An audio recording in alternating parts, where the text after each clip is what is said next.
100 पैकी 87 लोक बेरोजगार आहेत असं सांगताना मोदींची एक ऑडिओ क्लिप ऐकवली आणि मोदींनी शब्द पाळला नाही असं सांगितलं। शरद पवार साहेबांना माझा प्रश्न आहे की 10 वर्ष देशाचे कृषी मंत्री होते, मागच्या 10 वर्षाचा इतिहास काढला कृषी मंत्री काळातला, त्यांच्या काळात या महाराष्ट्राला काहीच मिळालं नाही।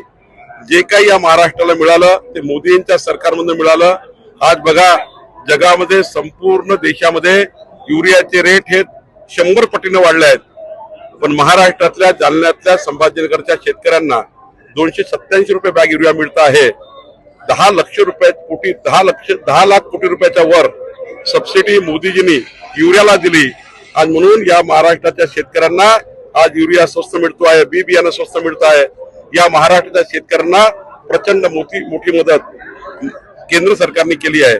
शरद पवार साहेब मताच्या राजकारणाकरता इतक्या खाली गेलेले आहेत की आता त्यांच्यावर बोलणे हे निकालानंतर योग्य आहे। अमित शहा यांची सभा आज झाली, त्या सभेला बच्चू कडूंचा विरोध होता आणि हा सगळा तुम्ही ड्रामा काल दिवसभर बघितला असेल। आज पण बच्चू कडूंनी विरोध केला।